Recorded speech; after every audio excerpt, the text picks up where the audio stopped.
Congratulations. You've been hired as an overnight nurse. And that was the voice. That changes everything.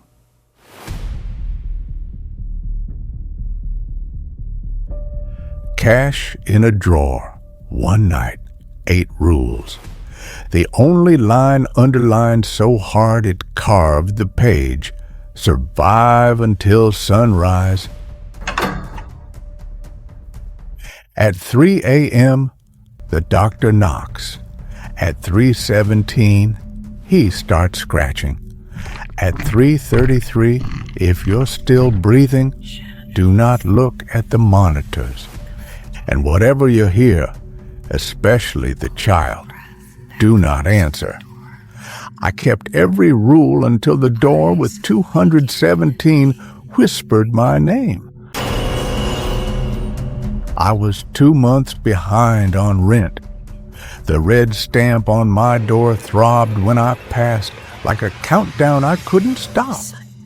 The ad was on wrinkled paper that smelled like rain. Night watchman. St. Michael's Hospital, decommissioned. Cash. Night shift only. I called.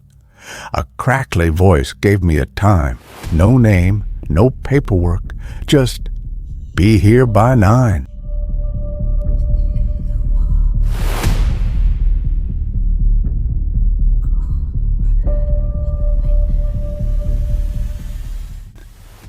St. Michael's was too big for the dark. A sea of tile and shadow.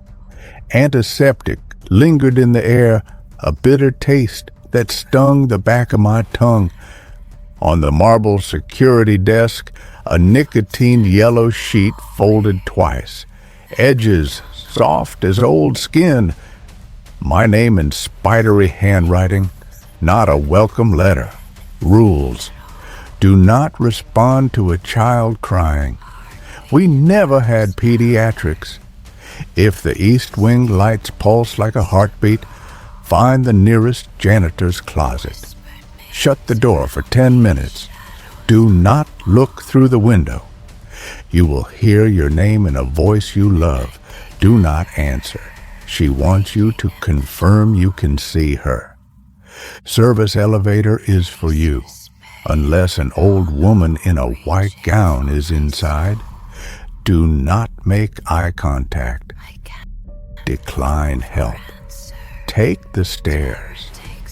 3 o'clock to 3:33 is the doctor's hour.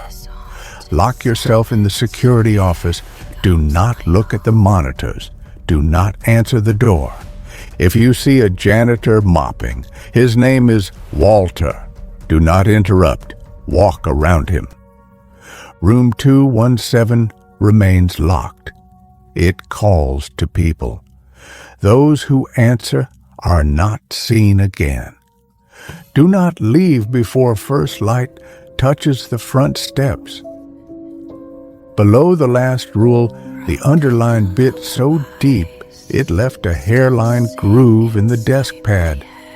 Somebody meant it. The cash was real, heavy, thick as guilt. I told myself, one night, sunrise. Then I breathed. The first patrol felt like listening to a sleeping house that knew my name. East wing, roped off, do not enter, lights dead. West wing, doors ajar like open mouths. The service elevator sighed when I passed, metal tired of being metal. At the end of West, 217. New door, heavy wood, brass numbers that still believed in polish. The padlock looked like it had a favorite owner. When I got close, the soles of my shoes found a hum, thin as a razor, under the tile. I stepped back. I didn't turn around because I heard it. A soft, wrecked sob, the kind you only hear on nights you don't forgive yourself.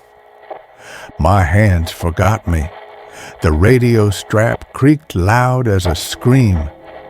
Every part of me wanted to help, and every part of the paper said don't. I walked, then I walked fast. The cry followed like a hook, dragging my name. Back in the glass security office, I set the cash in the top drawer and told myself, survive until sunrise. The clock hands made a noise like teeth. Alex, my mother's voice, 3 years dead, a perfect copy, carrying the smell of her old scarf.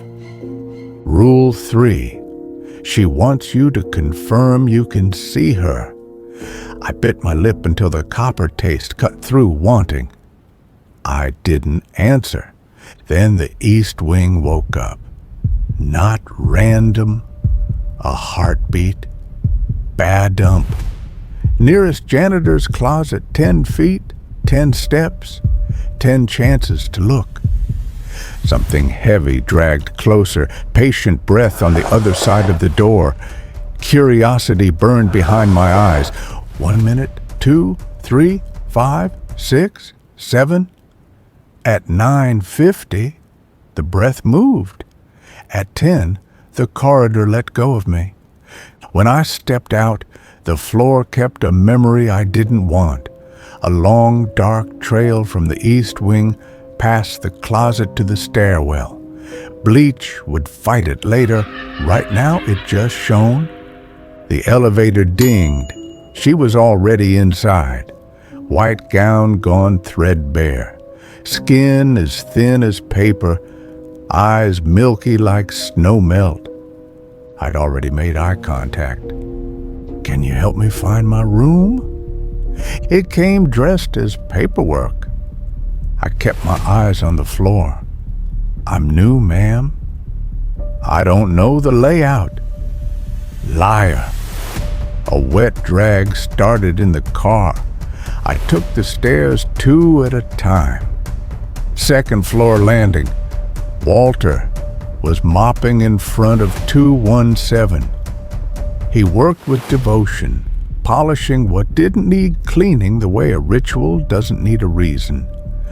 I edged along the opposite wall, breath held.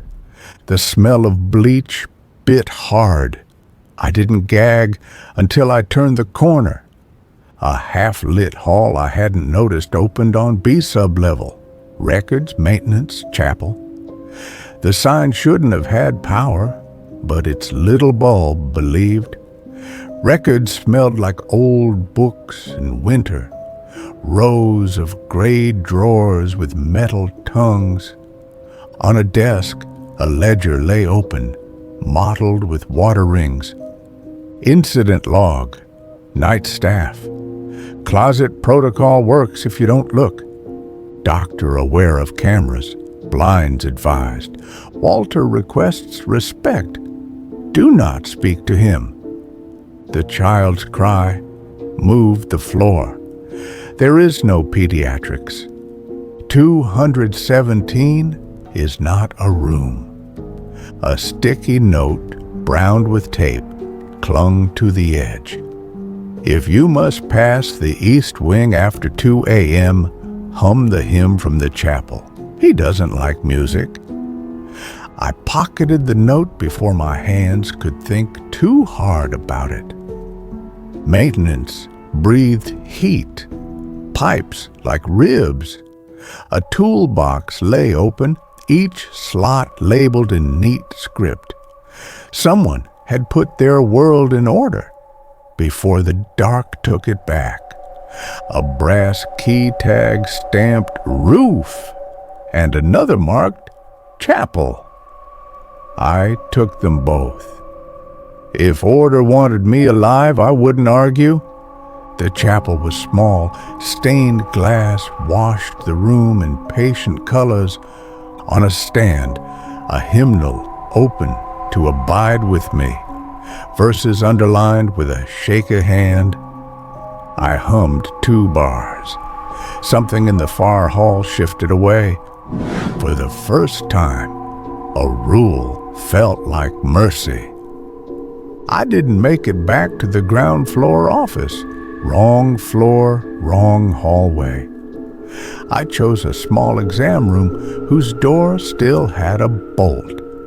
Not the right door, just a door. I threw the lock anyway. A small security monitor on the desk woke on its own. The rule said not to look at the monitors. I looked. The lobby feed was empty until it wasn't. The doctor walked into frame, tall, thin, jerky, like a puppet, leather bag swinging.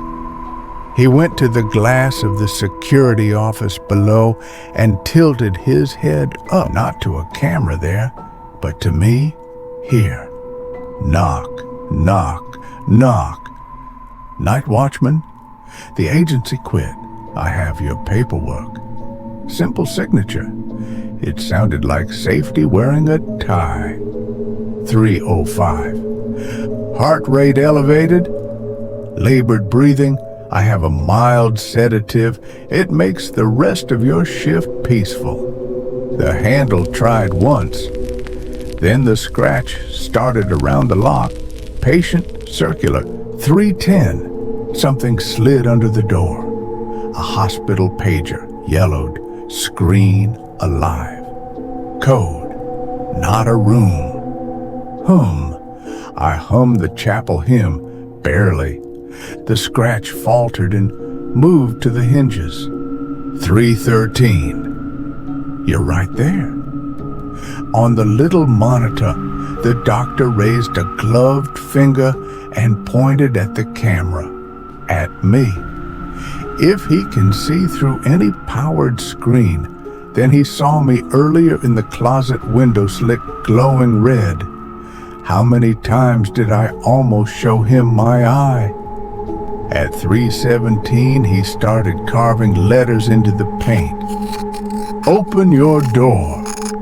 I set the pager on the desk and dragged the exam curtain across the monitor like cloth could change a rule. 3:21. 3 soft taps mapped the wall, the ceiling, the floor.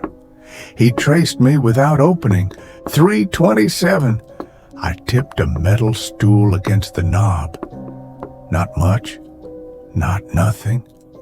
3:30. Downstairs on the monitor, he lifted his bag to the glass like a promise. It's only a signature. You're tired. 3:33.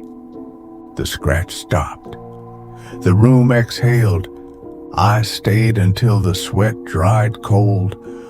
On the door, the letters were there, but nothing flaked on the floor. The lines looked like mold that had decided to spell. I didn't want to be ground floor prey anymore. The roof key felt like a vertical prayer. The roof was cold enough to make teeth ache.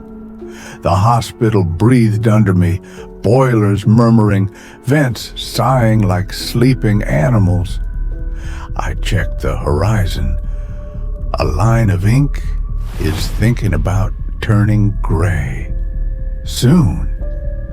The stairwell back down tasted like old pennies.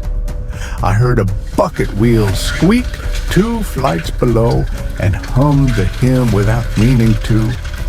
At the chapel, I left the chapel key on the stand with the hymnal, a small thank you to nobody. The colors in the glass felt less patient now, like a promise coming due. On 2, the PEDS 3 WEST shoe tag lay in the middle of the hall like it had been placed. This hospital never had pediatrics. I picked it up. The plastic was warm. The cry returned. Not everywhere at once. Here, outside 217. Rule 7, it calls to people.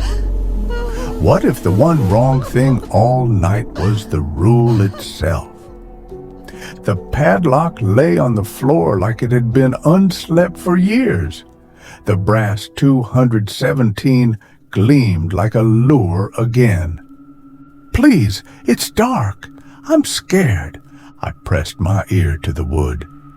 Only my heart taught the door a rhythm. "Would you open it?" I had kept every rule until this one. I turned the knob. The door opened to blackness that swallowed the hall light. "Hello?" Air moved past me, cool as a cellar. A single drip counted as something I didn't want counted. Stone, wet, not a hospital. I kept one hand on the frame behind me. Then I didn't because the frame wasn't there. A bulb woke, trembling, not warm enough to be real, but enough to show a room as small as a confession. Wet walls, a rusted gurney in the middle like a punctuation mark. The security monitor hung from the ceiling. It showed 217's hall outside the door shut, padlocked. No me, no open door. Just Walter, far down the hall, pushing his bucket past the closet I hid in earlier. On the floor by my shoe, my watch lay face down, its glass spidered. Beside it, a yellow page was folded twice, my name on the front in my own spidery hand. Rule 9. Don't let the new night watchman open the door. I didn't write it, not yet. But my hand knew the angle of the letters anyway. You answered the call. You can't find your room either. I told you I just wanted you to see me. Please. I reached down, not to pick up the watch, not to pick up the rule, but to touch the floor. The stone was warm as if something under it had waited awake for me. I hummed the hymn from the chapel with breath alone. The bulb steadied for 2 bars, then swung harder. The doctor doesn't like music. The doctor doesn't like being told no. The sun rose on the monitor. First light touched the steps like a hand laid on a fevered forehead. Outside the room I wasn't in, the world began a day I didn't understand. The doctor visits sometimes. He is very professional. Walter keeps the floor clean. The old woman and I hold long, silent conversations. The child cries, and I try to comfort her, but she is always just out of reach, exactly 2 steps away, no matter how many I take. I don't get hungry here, or maybe hunger is a rule I haven't reread. Time moves like a drip. The monitor shows days like cards in a deck. I sleep in moments when the bulb forgets to swing. Tonight is another higher. I hear the lobby bell tap once like a button being tested. The drawer slides. The cash thumps. The paper unfolds. He reads the rules. He laughs once. He stops laughing where I stopped. He's at my door. He's listening. Please, it's dark. I'm scared. It matters that I mean it. The cry is a warning this time. It's the only language I have left that fits through the keyhole. If you've ever worked a night shift in a place that felt wrong, please tell me in the comments so I know I'm not alone. New stories every week. Subscribe, and if a door calls your name, don't answer. The pager on the floor lights again. Text I haven't seen. Who wrote Rule 8? The answer, I think, is outside the chapel, where the glass is cracked in a shape that looks like a hand.